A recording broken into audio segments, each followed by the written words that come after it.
صدق اللہ العظیم۔ محترم جناب ڈاکٹر مشتاق احمد مانگٹ صاحب، جناب ذکر اللہ مجاہد صاحب، رام سبحانی صاحب، خبیب صاحب اور الخدمت کے شاہد اقبال صاحب، دیگر ذمہ داران اور اسپورٹس سے تعلق رکھنے والے میرے بہت ہی قابل احترام اسٹارز، خواتین و حضرات یہاں موجود ہیں، اور ننھے منھے پیارے نوجوان بچے جنہوں نے آج یہ فٹ سال کا میچ بھی کھیلا ہے، اور حاضرین مجلس، سب سے پہلے میں الخدمت فاؤنڈیشن کو مبارکباد پیش کرتا ہوں کہ انہوں نے ایک بہت ہی کریٹیو اور پازیٹیو کام کیا ہے، اور یہ جگہ جو کچھ عرصے پہلے انہوں نے بہت سارے اور بھی کام ان کے پیش نظر تھے، لیکن جب انہوں نے دیکھا کہ اس میں کچھ عرصہ لگے گا تو اس عرصے میں اس کو ضائع نہیں ہونا چاہیے، بلکہ ایک بہت ہی ہیلدی ایکٹیویٹی کے لیے انہوں نے اس کو اسپورٹس کمپلیکس بنا دیا ہے۔ اور مجھے یقین ہے کہ جس پرپس کے لیے آپ نے پلاٹ لیا تھا، جب اس کے لیے آپ اس کو استعمال کریں گے تو بالکل ایسا ہی اسپورٹس کمپلیکس آپ اس کے متبادل فراہم کریں گے۔ اب یہ اسپورٹس کمپلیکس ختم نہیں ہونا چاہیے۔ دیکھیں، ہمارا دین بھی ہمیں یہ تعلیم دیتا ہے کہ ہمیں مضبوط ہونا چاہیے، طاقتور ہونا چاہیے، اور یہ جو میں نے آیتیں تو آپ کے سامنے تلاوت کی، اس میں ایک سورہ انفال میں اللہ تعالیٰ نے یہ فرمایا کہ اپنی قوت کو جتنا تم جمع کر سکتے ہو کرو۔ آگے یہ بھی ہے کہ اپنے ہتھیار، اپنے گھوڑے، یعنی اس زمانے کے جو آلات جنگ ہوتے تھے اس کی بھی تلقین کی گئی ہے۔ اس کا مطلب یہ ہے کہ جو مومن ہوتا ہے وہ بڑا مستعد ہوتا ہے۔ نبی پاک صلی اللہ علیہ وسلم نے فرمایا ہے کہ قوی مومن وہ کمزور مومن سے بہتر ہوتا ہے۔ تو اس کا مطلب یہ ہے کہ اگر ہم ایکسرسائز کرتے ہیں، اپنی صحت کا خیال رکھتے ہیں، اسپورٹ سے منسلک ہوتے ہیں، تو ہمارا یہ عمل بھی ایک دینی عمل ہوتا ہے۔ اگر اس کو ان حدود میں کہ جو اللہ اور اس کے رسول صلی اللہ علیہ وسلم نے ہمارے لیے متعین کی ہیں وہ اگر کر دیا جائے تو ہمارا یہ عمل بھی ہماری عبادت بن جائے گا۔ آپ یہ دیکھیں کہ ہمارا دین کتنا کمپریہنسو دین ہے، کتنا مکمل دین ہے۔ عام طور پہ یہ تصور ہوتا ہے، ظاہری جو لوگ ہوتے ہیں کہ جو سمجھتے ہیں کہ مذہب ایک الگ چیز ہے اور زندگی کے معاملات اور دنیا الگ چیز ہے، تو ان کو یہ پتا ہونا چاہیے کہ اسلام ایسے کسی دین کا نام نہیں ہے کہ جس میں وہ دنیا کے معاملات کو الگ کر دے، ریاست کو الگ کر دے، حکومت کو الگ کر دے، معیشت کو الگ کر دے اور مسجد کو الگ کر دے۔ اور اگر دین پہ عمل کرنا ہے تو مسجد، نماز، روزہ، حج، زکوٰۃ اور باقی پوری زندگی دنیا کی ضرورتوں کے لحاظ سے پوری کی جائے۔ کھیل کود بھی ہمیں سیرت سے بات ملتی ہے۔ خود نبی پاک صلی اللہ علیہ وسلم، حضرت عائشہ رضی اللہ تعالیٰ عنہا آپس میں دوڑ کا مقابلہ کرتے تھے، اور کبھی آپ صلی اللہ علیہ وسلم جیت جاتے تھے، کبھی حضرت عائشہ جیت جاتی ہیں، ظاہر ہے وہ انہیں موقع دے دیتے ہوں گے۔ اسی طرح سے نیزہ بازی کے اور بہت سارے مقابلے خود مسجد نبوی کے ساتھ جو ملک جگہ ہوتی تھی اس میں ہوتے تھے، اور آپ صلی اللہ علیہ وسلم بھی، حضرت عائشہ رضی اللہ تعالیٰ عنہا بھی جو آپ کی زوجہ محترمہ تھیں، ان کو دیکھا کرتے تھے۔ تو ہمارا دین ایسا نہیں ہے کہ جس کے بارے میں تصور کر لیا جائے جیسے رہبانیت ہوتی ہے کہ بس کونے میں بیٹھ جاؤ تو دین ہے اور دنیا کے معاملات اس سے خالی ہیں، ایسا نہیں ہے۔ لہٰذا اگر آپ اسپورٹس کے لیے اس کی فیسلٹی نوجوانوں تک پہنچانے کے لیے کام کر رہے ہیں تو یہ بھی بہت بڑی عبادت ہے، اجر کا باعث ہے، اور اس کو اسی جذبے سے کریں گے تو انشاءاللہ اللہ تعالیٰ کی بارگاہ میں یہ قبول ہوگا۔ پاکستان میں اتنا بڑا ٹیلنٹ موجود ہے اس لیے کہ پاکستان میں 30 سال تک کی عمر کے 65% لوگ ہیں، 40 سال تک کی عمر کے 80% لوگ ہیں، یعنی 20 کروڑ، 30 سال تک کی عمر کے تقریباً یہ 15 کروڑ سے زیادہ نوجوان ہیں۔ چھوٹے بچے سے لے کر اگر اس ایج تک ان لوگوں کو اسپورٹس کی طرف راغب کیا جائے تو آپ سوچ سکتے ہیں کہ کتنی صحت مند یہ معاشرہ بنانے میں ہم اپنا کردار ادا کریں گے۔ یہ بالکل ٹھیک بات ابھی ڈاکٹر مشتاق مانگٹ صاحب فرما رہے تھے کہ اسپورٹس کے گراؤنڈز اگر آباد ہوں گے تو اسپتالوں میں اور بیمار لوگوں کی کمی ہو جائے گی۔ تو بجائے اس کے کہ ہم اس طرح سے سوچیں کہ ہم صرف بیماریاں دور کرنے کے لیے پیسہ خرچ کریں، اگر ہم اسپورٹس کے لیے پیسہ خرچ کریں تو آپ سے آپ کو کم ہو جائے گا۔ وہ الگ بات ہے کہ چونکہ ہمارے ملک میں بدقسمتی سے مافیاز کا راج ہے، میڈیسن مافیا بھی ہے، اس شعبے کو بھی پوری طرح سے جو ہے وہ کنٹرول کرتے ہیں۔ خود صحت کی جتنی سہولتیں ہیں ان کو کمرشلائز کر دیا گیا ہے۔ ایجوکیشن بھی طبقات میں تقسیم ہو گئی ہے، غریب کے لیے الگ، مڈل کلاس کے لیے الگ، امیر کے لیے الگ، اور حتیٰ کہ یہ اسپورٹس بھی اب اسی طرح سے ہو گیا ہے۔ پہلے جو سرکار کے اسکول ہوتے تھے اور زیادہ تر سرکار کے اسکول ہوتے تھے اس میں معیاری تعلیم ملتی تھی، اور معیاری تعلیم کے ساتھ اسپورٹس کی ایکٹیویٹیز بھی بہت معیاری ہوتی تھیں۔ ہمیں خود یاد ہے کہ جو انٹر اسکول مقابلے ہوتے تھے وہ بہت طاقتور مقابلے ہوتے تھے، پورے اسکولز اس میں انوالو ہو جاتے تھے، بلکہ سوسائٹی کے لوگ اس میں انوالو ہو جاتے تھے، اور وہ پورا ایک ایونٹ ہوتا تھا، کبھی کرکٹ، کبھی ہاکی، کبھی فٹ بال، کبھی ٹیبل ٹینس، بیڈمنٹن، اس طرح کے والی بال، اس طرح کے جو مقابلے ہوتے تھے تو سب کی خواہش ہوتی تھی کہ ان کا اسکول آگے بڑھے، اور پھر ان اسکولوں کے ساتھ گراؤنڈز ہوتے تھے کہ جو اسکول کے لیے ایک ضروری چیز ہے۔ لیکن بدقسمتی سے سرکاری تعلیم پر توجہ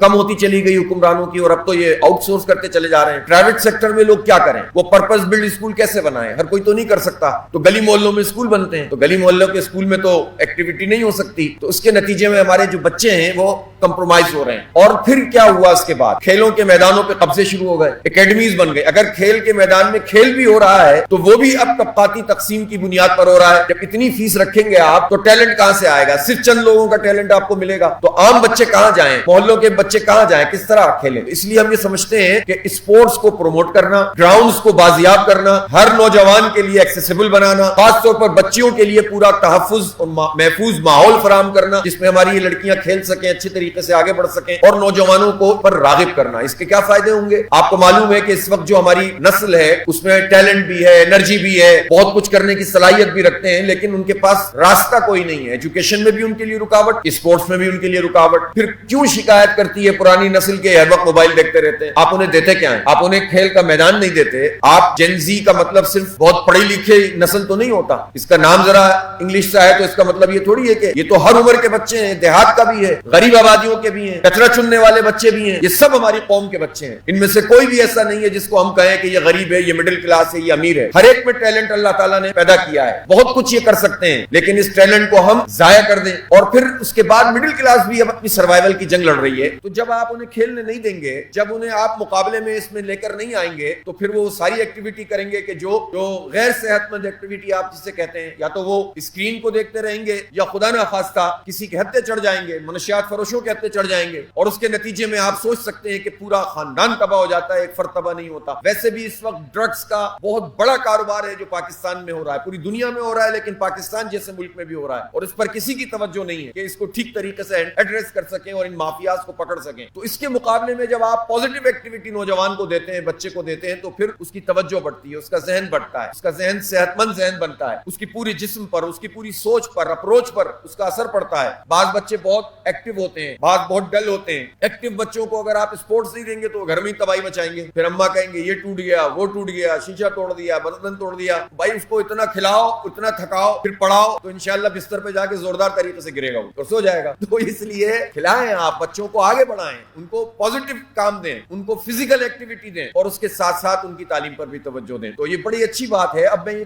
ضرور کہنا چاہتا ہوں, اس وقت پاکستان میں جو اسپورٹس پالیسی ہے, نیوزی لینڈ کی آبادی کتنی ہوگی؟ میرا خیال ہے 50-60 لاکھ, 70 لاکھ زیادہ سے زیادہ. پچھلے اولمپک میں 10 گولڈ میڈل جیتے نیوزی لینڈ نے. پاکستان کی آبادی 25 کروڑ. ایک بیچارہ ارشد ندیم نکل آیا. یعنی ہم صرف گولڈ میڈل ہم نے آج تک ہاکی میں حاصل کیا تھا, اور کافی عرصے سے وہ سلسلہ بھی ختم ہو گیا اولمپکس. اب تو اس طرح سے ہم آگے بڑھ ہی نہیں پاتے. ہمارا جو پورا کا پورا وہ کیا کہتے ہیں, جو لوگ جاتے ہیں اسپورٹس مین یا ہماری خواتین, اس میں جو عملہ ہوتا ہے وہ زیادہ ہوتا ہے, کھیلنے والے کم ہوتے ہیں. ایسا ہوتا ہے نا بھائی, آپ لوگ تو سب جانتے ہیں, یہ سارے بیٹھے ہوئے اسپورٹس کے لوگ. تو اس کا مطلب کیا ہے کہ اس کو بھی مینج کرتے ہیں اپنی مراد کے لیے اور مزوں کے لیے, تو کوئی توجہ ہی نہیں ہے. تو یہ اسپورٹس کیسے ٹھیک ہوں گے؟ اس طرح سے ٹھیک ہوں گے کہ آپ اسکول لیول پر اور لوکل باڈیز, مقامی شہری حکومتیں جو اس وقت نہیں ہے موجود, ساری چیزوں پہ قبضہ صوبائی حکومتیں کر لیتی ہیں, مقامی شہری حکومتوں کو امپاور کریں, اور مقامی سطح پر گراؤنڈز کو بازیاب کریں, ہر ایک کے لیے ایکسیسیبل بنائیں, ان کے مقابلے کرائیں, انڈور گیمز ہوں, اس طرح کے جو ہے وہ جگہ جگہ پر آپ کمپلیکسز بنائیں, اور بڑے گراؤنڈ بھی ہوں. تو آپ دیکھیں گے کہ یہ ایک مقابلہ اور مسابقہ شروع ہو جائے گی, inter school, inter college, inter university. پھر ایک بہت بڑا پرابلم پاکستان میں یہ ہوا کہ پہلے ڈپارٹمنٹل اسٹور ہوا کرتا, اسپورٹس ہوا کرتا تھا. یعنی جو ڈپارٹمنٹس ہیں, آپ نے جتنے نام آپ دیکھیں, ظہیر عباس, جاوید میرداد, ان کے جتنے بھی, سلیم علی کے جتنے لوگ ہوا کرتے تھے, کوئی حبیب بینک سے کھیل رہا ہے, کوئی نیشنل بینک سے کھیل رہا ہے, کوئی واپڈا سے کھیل رہا ہے. اسی طرح فٹ بال ہوتی تھی, اسی طرح ہاکی ہوتی تھی, اور بھی بہت سارے گیمز ہوتے تھے, اسکواش. اب ہوا یہ کہ جب یہ ڈپارٹمنٹل اسپورٹس جو ہیں وہ بند ہو گئے, ڈپارٹمنٹل کرکٹ ختم ہو گئی, تو لوگ بے روزگار ہو گئے. دیکھیں قومی ٹیم میں تو 11 بندے کھیلتے ہیں, 15 کا پورا ایک ٹیم اناؤنس ہوتی ہے, یا اور لے لیں 30, 35, 40, 50 لڑکے ہوتے ہیں, لڑکیاں ہوتی ہیں کہ جن کو منتخب کر کے کھلانا ہوتا ہے. لیکن یہ ہزاروں تعداد میں, بلکہ پاکستان جیسے ملک میں لاکھوں کی تعداد میں لوگ ہونے چاہیے جو اسپورٹ سے وابستہ ہوں. اسی کے نتیجے میں ٹیم بھی اچھی بنے گی, اور پھر یہ سارے لوگ بھی ہیلتھی ایکٹیویٹی میں شریک ہوں گے. صرف قومی ٹیم میں تو نہیں کھیلنا ہوتا, یہ تو ایک ظاہر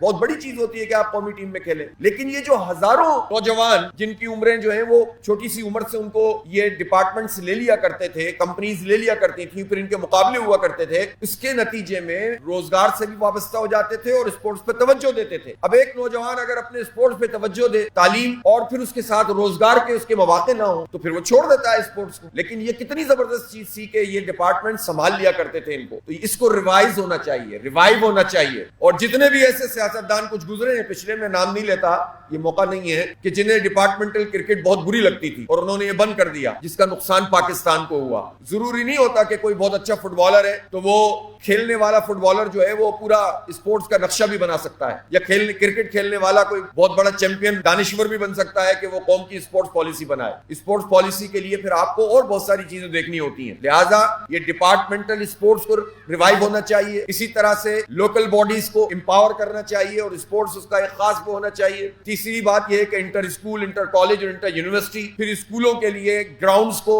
اویلیبل ہونا ایک شرط ہونا چاہیے. تو یہ سب چیزیں جب آپ میجرز لیں گے تو پوری قوم میں ایک مسابقت پیدا ہوگی اور یہ ادھر ادھر کی چیزوں سے ہمارے نوجوان بچیں گے. میں یہ ضرور کہنا چاہتا ہوں کہ جماعت اسلامی اس کے پاس پورا ایک نقشہ موجود ہے. ہم پاور پاکستان کی جو پالیسی ہے اس کے حوالے سے, پاکستان کی خارجہ پالیسی, داخلہ پالیسی, پاکستان میں نوجوانوں کے ایشوز, پاکستان میں جو ہم دیکھتے ہیں معیشت کا معاملہ, ہر ایک پہ الحمدللہ ہمارے ورکنگ گروپس ہیں جن کی مکمل تیاری, اور ہم سمجھتے ہیں کہ پاکستان میں اس وقت جو بحران ہے وہ گورننس کا بحران ہے. لوگوں کے ایشوز کو ایڈریس نہیں کیا جاتا, اس پر ہم نے اپنا پورا لائے عمل دیا ہے اور ہم چاہتے ہیں کہ اس پورے نظام کو ہی بدلنا چاہیے. اسی لیے اب اجتماع عام ہمارا جو ہوا تھا مینار پاکستان پہ, اس کا ٹائٹل ہی یہ تھا, سلوگن ہی یہ تھا کہ بدل دو نظام. اب اس پوری تحریک کو بھی ہم لے کر چل رہے ہیں. لیکن جماعت اسلامی کا ماڈل یہ ہے کہ ہم صرف تنقید نہیں کرتے بلکہ جو چراغ ہم جلا سکتے ہیں وہ جلاتے ہیں. ہم نے پھر ٹاسک دیا الخدمت فاؤنڈیشن کو, جو ٹوٹلی اپنی نظم و ضبط میں اور آرگنائزیشن میں ہم نے ان کو امپاور کیا ہوا ہے. یہ 100% انڈیپینڈنٹ ان کے آپریشنز ہیں, ان کا پورا مالیات کا نظام بھی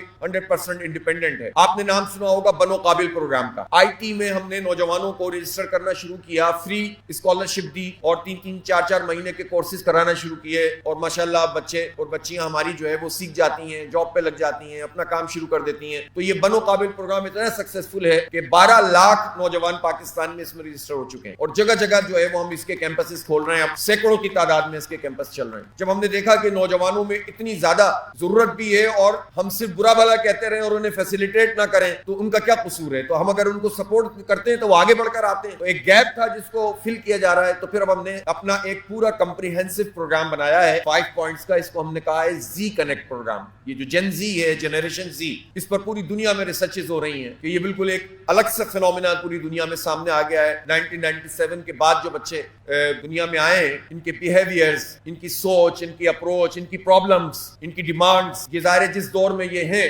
یہ اسکرین کا دور ہے, یہ آئی ٹی کا دور ہے, یہ اے آئی کا دور ہے. تو ان کی جب یہ اس طرف جاتے ہیں تو ان کی بہت ساری اور چیزیں کمپرومائز ہوتی ہیں, جس سے یہ اپنی ساری پازیٹیوٹی کے باوجود اینزائٹیز کا شکار ہو جاتے ہیں. اس کے نتیجے میں ان میں ذہنی تناؤ پیدا ہو جاتا ہے. ان کا فوکس پوری طرح سے نہیں ہے چونکہ ان کے پاس انفارمیشن بہت ہے لیکن کنسنٹریشن بہت کم ہے. تو جب کنسنٹریشن کم ہے تو اس کے نتیجے میں پھر یہ ان کے اندر, اور تو ان کو پھر ایک سمجھ لیں کہ انٹیگریٹڈ پورا ماحول دینا پڑے گا, پڑھانا بھی پڑے گا, ٹیکنالوجی بھی دینی پڑے گی, کھیل میں بھی ان کو آگے بڑھانا پڑے گا, اور ان کو روزگار کے مواقع بھی دینے پڑیں گے. اگر یہ انٹیگریٹڈ کام آپ نہیں کریں گے, سنکرونائزڈ ایک پورا کا پورا سسٹم نہیں بنائیں گے, تو اس کے نتیجے میں یہ جن زی جو ہے وہ جتنی پازیٹیوٹی ہے اتنی نیگیٹیوٹی میں چلی جائے گی, اور یہ قوم ہماری پھر نسل اگر خرابی کی طرف چلی گئی تو کون اس کا ذمہ دار ہوگا. لہٰذا ہم نے یہ فیصلہ کیا کہ ہم زی کنیکٹ پروگرام, جن زی کے لیے زی کنیکٹ پروگرام بنایا. آئی ٹی اس میں شامل ہے, اس میں پھر ہم نے ووکیشنل ٹریننگ تاکہ ہنر سیکھیں لوگ, پلمبرنگ کا کام, موبائل ٹھیک کرنے کا کام, اسی طرح سولر سسٹم, الیکٹریشین, اور جتنے اس طرح کے کام ہو سکتے ہیں, سلائی کڑھائی کا خواتین کے لیے. ظاہر ہے کہ جب ہم جن زی کہتے ہیں تو اس میں صرف لڑکے نہیں ہوتے, اس میں ہماری لڑکیاں بھی ہیں. یوتھ کا مطلب صرف لڑکے نہیں ہوتے بلکہ یہ لڑکیاں بھی ہیں, ہماری بچیاں ہیں, یہ قوم کا سرمایہ ہیں. تو ان کو ہم اس طرح ضائع نہیں کر سکتے. تو ہم نے ان کے لیے پورا ایک پروگرام بنایا اور شروع کر دیا ہے. پہلے بھی کر رہے تھے, اب اس کو ایک زبردست قسم کے انٹیگریٹڈ پروگرام کے ذریعے سے آگے بڑھا رہے ہیں. اسی طرح سے تیسری چیز ہے انٹرپرینورشپ, کہ بھئی اب آپ کچھ کام کرنا چاہتے ہیں تو آپ کو مواقع فراہم کیے جائیں, آپ کے ساتھ انڈسٹری کو کنیکٹ کیا جائے. تو اب بنو قابل پروگرام میں صرف ہم کورس نہیں کراتے بلکہ انڈسٹری کو بھی انہوں نے انوائٹ کیا, اور الحمدللہ میں بڑا اچھا رسپانس ملا کہ جو ان کی نیڈ ہوتی ہے وہ بھی اس سے پوری ہوتی ہے. پھر اسی طرح ہم اب آگے چل کر مائکرو فائنینسنگ کی طرف بھی جا رہے ہیں کہ لوگوں کو ہم چھوٹے قرضے دیں تاکہ وہ اپنے چھوٹے چھوٹے سٹارٹ اپس کر سکیں. چوتھی چیز ہے اسپورٹس, اس کا میں نے تفصیل سے آپ کو بتایا ہے. اور پانچویں چیز یہ ہے کہ ہمارے نوجوانوں کی اخلاقی تربیت ہو. کھیل رہے ہیں تو اس کی اخلاقیات کیا ہیں, پڑھ رہے ہیں تو اس کی اخلاقیات کیا ہیں, سوشل میڈیا یوز کر رہے ہیں تو اس کی اخلاقیات کیا ہیں, زندگی گزار رہے ہیں تو اس کی اخلاقیات کیا ہیں, ماں باپ سے کیسے بہیو کریں, اپنے دادا دادی نانا نانی سے کیسے بہیو کریں. ان کو ہم یہ تو نہیں کہہ سکتے کہ آپ پرانی نسل کے ہیں, آپ کو کیا پتا. جب یہ بات شروع ہو جاتی ہے تو پھر بہت گڑبڑ شروع ہو جاتی ہے. ان نوجوانوں کو یہ بات پتہ ہونی چاہیے, ہم سب کو یہ پتہ ہونی چاہیے کہ ہمارا مستقبل جو ہوتا ہے ہمارے ماضی میں پنہاں ہوتا ہے, اس کی جڑیں ماضی میں ہوتی ہیں. جس قوم کا کنیکشن اپنے ماضی سے ٹوٹ جاتا ہے اس کا کوئی مستقبل نہیں ہوتا. صرف باتیں ہوتی ہیں. اس لیے اقدار ہیں ہماری، ویلیوز ہیں، ہمارے رویے ہیں، ہمارے بیہیویئرز ہیں، ایک کام ہے پورا کا پورا ہماری نسلوں میں جو منتقل ہوتا ہے. ہم اس کو ایسے توڑ نہیں سکتے، منقطع نہیں کر سکتے. اس لیے ان کی اخلاقی تربیت جسے سافٹ اسکل آپ کہتے ہیں، اور اس میں دینی پہلو کو بھی سامنے رکھا جائے. اس لیے کہ انسان جسم اور روح کے رشتے کا نام ہے. آپ جسم کی ضرورت پوری کر دیں لیکن اگر روح کی ضرورت پوری نہیں ہوتی تو وہ انسان کبھی جو ہے سکون میں نہیں آتا. آپ دنیا میں دیکھیں جن ممالک کے ہم بہت ساری چیزوں کی ظاہر ہے جو اچھی چیزیں اس کی ہم تعریف کرتے ہیں ویسٹ کی، لیکن ان میں دو چیزوں کی بڑی ڈیفیشنسی پائی جاتی ہے. ایک ڈیفیشنسی ان کی ہے اسپرچول، روحانیت نہ ہونے کی وجہ سے ساری فیسلٹی مل جاتی ہے لیکن کوئی خلا ہوتا ہے زندگی میں. اور دوسری ان کی جو ڈیفیشنسی ہے وہ ان کی فیملی لائف ہے. فیملی لائف ان کی بہت ڈسٹرب ہے اور اس کے نتیجے میں وہ ہماری طرف بڑی حسرت بھری نگاہوں سے ان کی اکثریت دیکھتی ہے کہ یہ کیا لوگ ہیں کہ ان کے اس طرح سے